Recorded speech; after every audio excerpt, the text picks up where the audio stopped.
that's enough of that. All right, y'all. Hi. We're back. Down memory lane once again, and today's destination is Bloxorz. Bloxorz? Blah, blah, blah, blah. Y'all know what this game is. You know exactly what this game is. It is a computer lab classic. Okay, now if you're around my age, okay, so late 20s, early 30s, this is a game we all rotted our brains to in school. Every time we had access to a computer, okay, this is a cool math classic. A classic. Who remembers cool math? Who remembers this game? Oh, I do. This was one of my favorites to waste my time on. Check it out.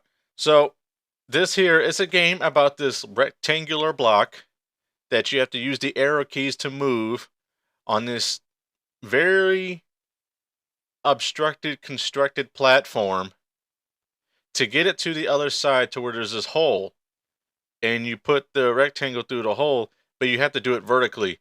So you can only move the thing either horizontally or vertically.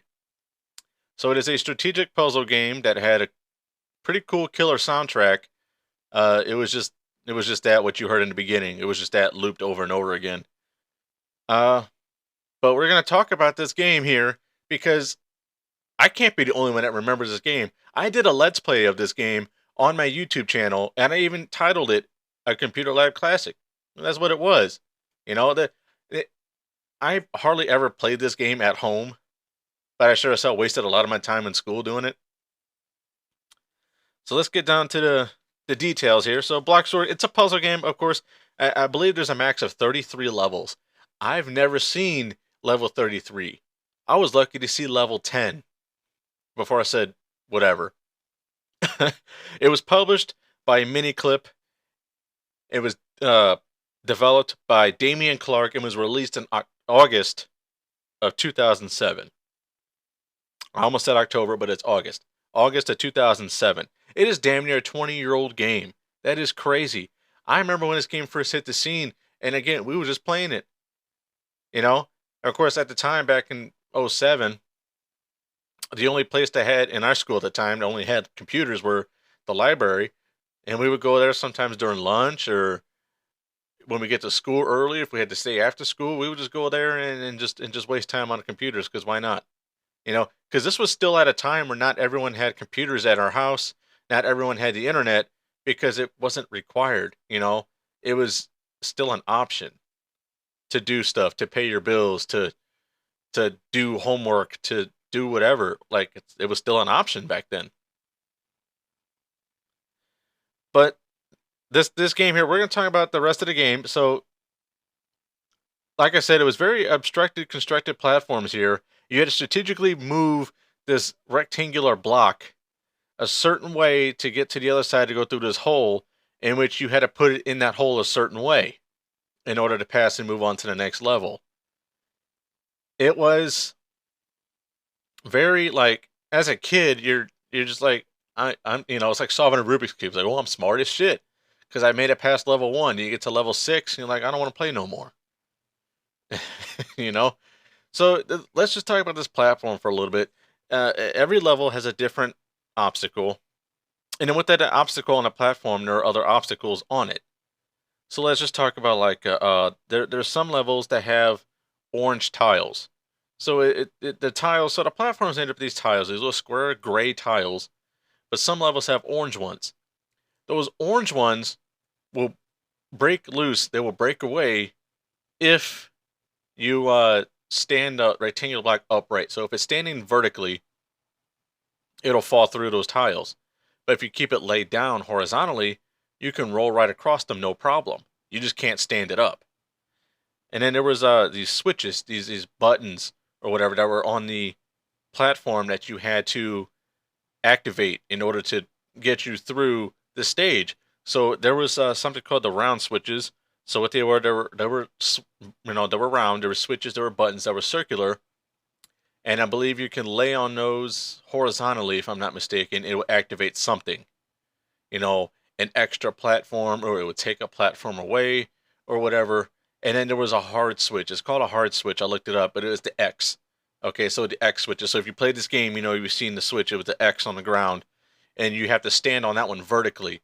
You have to be vertical with the block to stand on it, and it would just do the same thing. It would activate something on the platform that you're on. So whether it would take away part of it or it would add a part of it just to make your, strategic play a little bit more easier.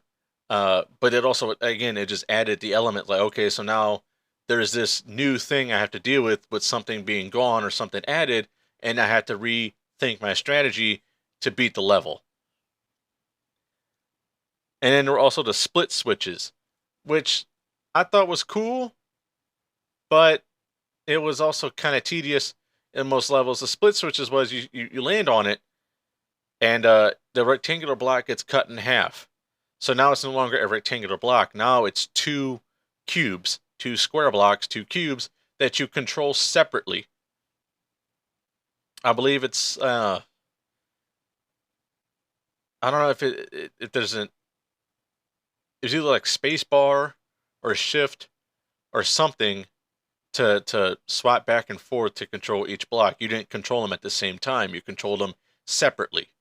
And then you have to move your way through that. Now, like I said, I was hit or miss with it because I liked it because it was easier. Because now it's a square cube. It's not this big, heavy, lanky, rectangular block. It's this little cube that you can just move around one block at a time.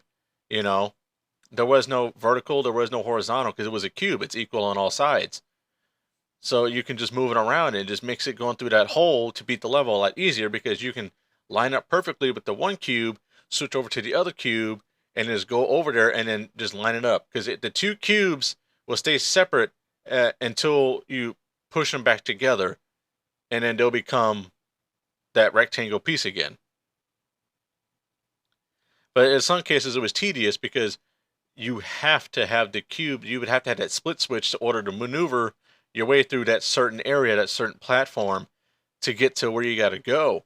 And sometimes it was tedious because like I said, there's a little hole. So basically what the hole is just a piece of the tile that's missing out of the platform.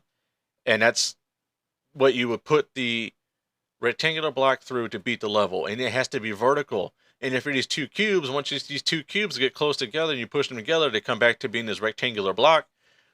It sometimes mess with you because this is not going to work. So I need to split the cubes in half again, try again, maneuver it a different way to end up in a position where I can just stand up the block, go through the hole, and move on to the next level.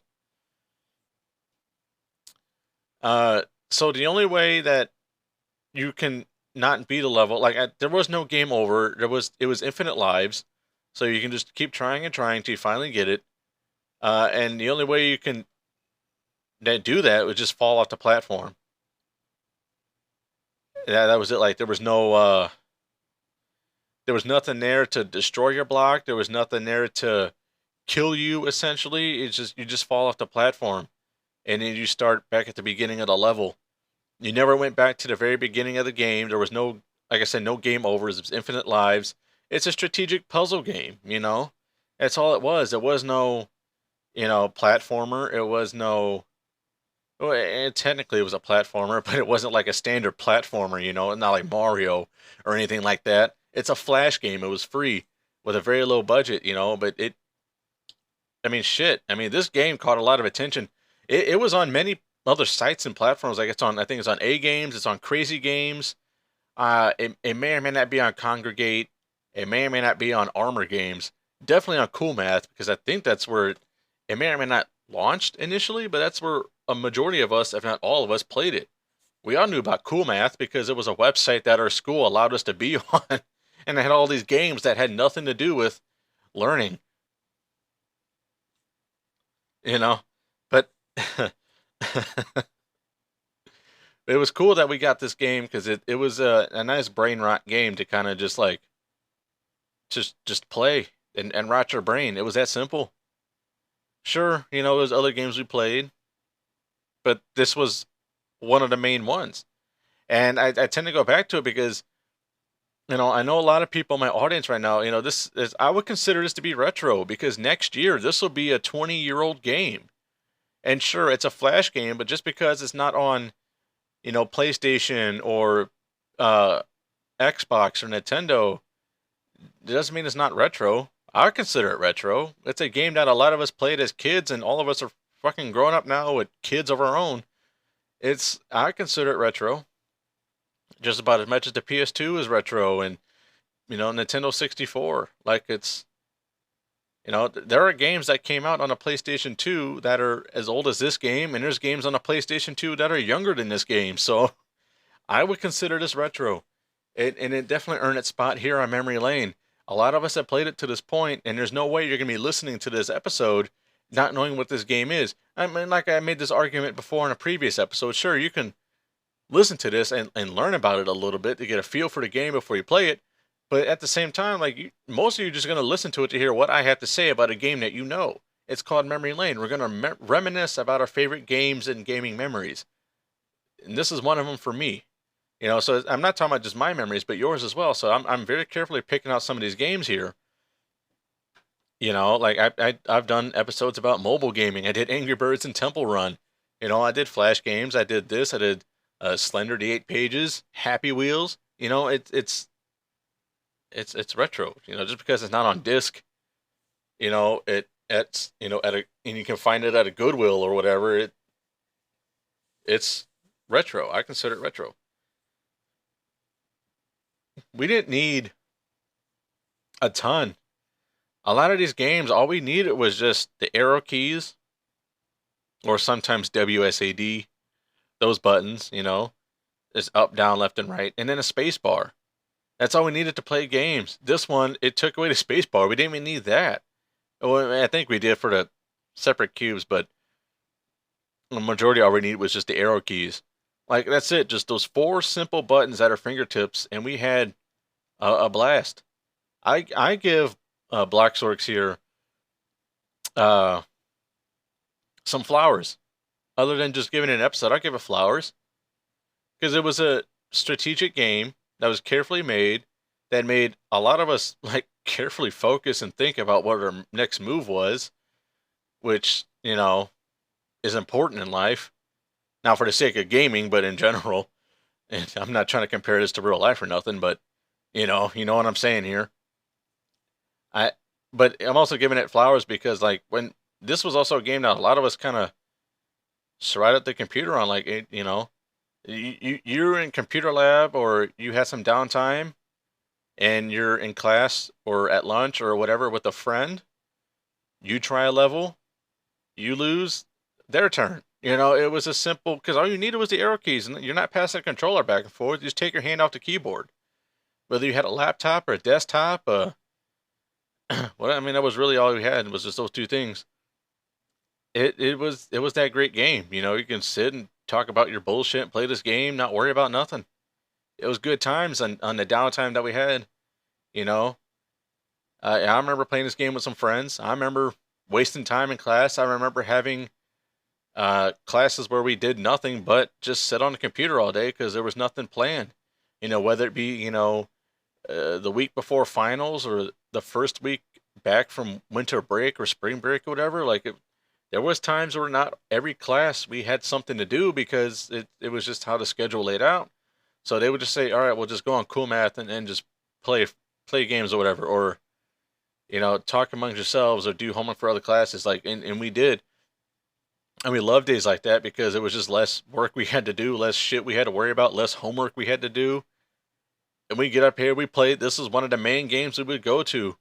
This was the first game we clicked on, and it's on Cool Math, which was saved on, at least my school, it was saved on our tabs and whatnot. So we just click on it. We didn't have to Google nothing.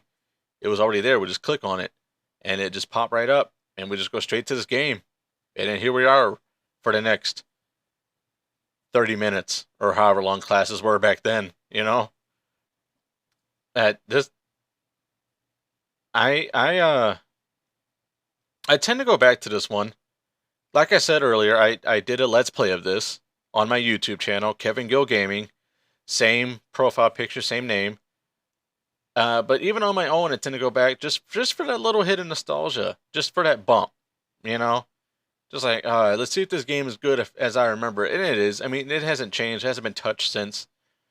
it came out, so it's not like they're updating it. It's not like there's a Steam version. There's not no physical copy of this on your, Xbox or nothing. But it's still that when that music first hits you, that boom, the boom, the bass of that intro music, it just still it just hits me just right in that right feeling, to where it's just like, oh, I remember this, I remember this. It's a great feeling, and it's in games like this kind of helped me inspire to start this podcast, because I know I'm not the only one that still gets that little tickle in their brain when they hear a piece of their childhood kind of just pop up, and it just takes it back to times were just a little bit easier.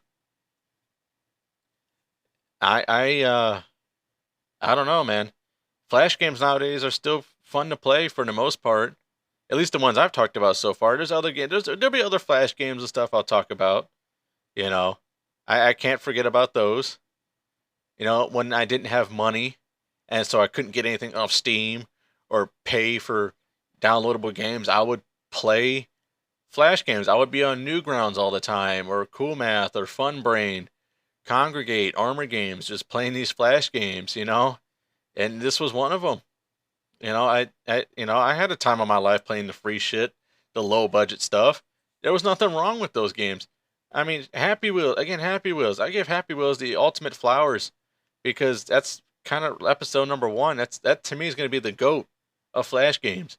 You know, this is on the list as well. If I had to do a top 10 Flash games list, which that sounds fun, I might actually do a podcast episode about this, my top 10 favorite Flash games. That sounds like a good idea. I'm going to have to write that down. This will probably be on that list. Bloxorz will probably be on that list, because if we got an episode this early on in the podcast, and I'm ranting about it for damn near 20 minutes or so, it's going to be on that list. It's a good game. And I know you think so too, because you're listening to it. And if you listen to it this far, then you definitely think it's good. I honestly would love to see this game get like an HD 4K remake or whatever, and put it on Steam for a few bucks, and just see how far they can take it. Because I don't know if developers get money for Flash games. They might do, like, you know, ad revenue and AdSense and clicks and all that stuff. Sure, they might get a little something, but really the website it's on is getting the most of it, if not all of it. But I would love to see this get released on Steam, and with, like, fresh coat of paint, more different levels, turn it to a more constructed platformer. Like, I would like to see this go further. If it hasn't already, I don't think it has, because every time I type in his name, the only thing that pops up is this one I'm talking about, the Flash version. I don't see any other version of it popping up. And so if it's not, let's see if we can magically make this happen. I doubt it, but I like to make this a real deal. Let's make this 3D graphics. Turn it up, crank it up. Make it difficulty, add obstacles, add something crazy. Like, turn it into, instead of a Flash game that can just irritate you because your strategy isn't working, let's just turn it to a rage game that can piss you off. Because some of those games are the best games, because the victory feels a lot more satisfying, because you were able to beat a game or a level that gave you trouble for a while. We all know that feeling. We all know what it feels that when we finally beat that level, when we finally beat that boss, and we finally get to progress into the story or the game. We all know that feeling. Let's take this game and do that with it. Let's you know take this game that's already a well and great enough blueprint to turn this into a more 3D remaster, remake, and just add different elements into it, change the graphics, make it turn it to a platformer, turn it into even more of a strategic game. Add, I don't know what else to add. Maybe add obstacles other than just switches. Maybe add walls, or something. Like, maybe there are walls. Like I said, I've never seen all 33 levels. I don't remember how far. The furthest I made it was definitely not as an adult. I got to level 10. I said, all right, I'm done. I think level 12, 13, I didn't get very far as a kid either. You know, we all got to that one level and we said, "Fuck it, we're done." We all have that one level, not with just this game, but all other games like this. We have that one level where we just said, "All right, I'm done. Fuck it, I'm not fucking with this no more."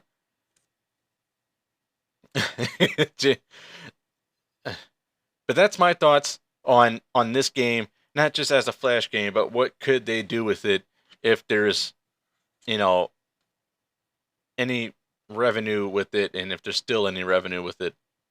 Like I said, this game is 20 years old. If they would have done something with it, they would have already. But then again, you never know. You never know.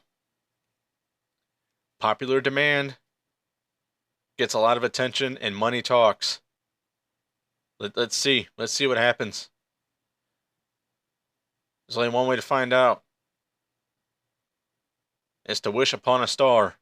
Because don't go harassing Damian Clark here about it. I'm pretty sure he got harassed enough. Don't harass Miniclip about it either, because I want to say, let's say if Miniclip probably ever forgot about this damn game. Miniclip done moved on to other things. If they're still in rotation, I think Miniclip is still an active publisher. I know they do a lot of mobile games, flash games. They don't do anything big. They're not producing games for Nintendo or nothing, but I know they're still out there. I still see their name pop up. But this is going to be a shorter episode, just like my last one, because there's not a ton of, let's just say there's not a ton of food on the plate here. There's not a ton of stuff here on the map. I gave you a breakdown of the game.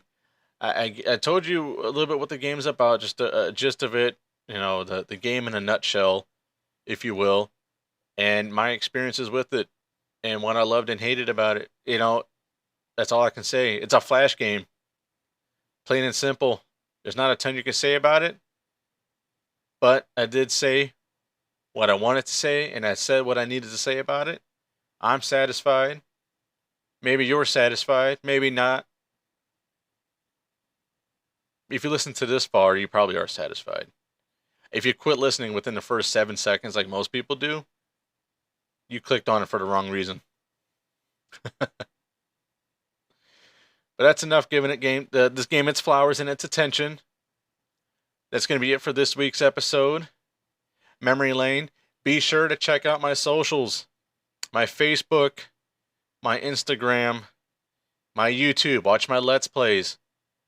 All that. I'll put all that stuff in the description. And, oh yeah. Podcast is on different platforms now. It's not strictly on Spotify. So it's on Amazon Music. Listen to it on Amazon. Listen to the podcast on iHeartRadio.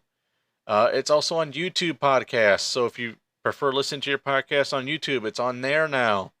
And eventually it'll be on Apple Podcast. I just have to set up an account and do all that stuff. You all know what it's like setting up accounts and shit. So I'm going to have to do that and get that going. So that way for all my people who listen to podcasts on Apple, I'm coming your way at some point. Anyways, y'all, thank you for listening. Be sure to rate the show. Share it with your friends. I'm really having fun doing this. I'm having fun doing YouTube. My YouTube channel is starting to get a little bit more attention. I like that. That's making me happy. I just want the podcast to get more attention as well. So hopefully that helps with the multi-platforms that I'm on. And again, just rate the show. The more ratings a show gets, the more views it gets, the more I can do, the more fun we can have. All right, y'all, that's all I got to say. I'm out.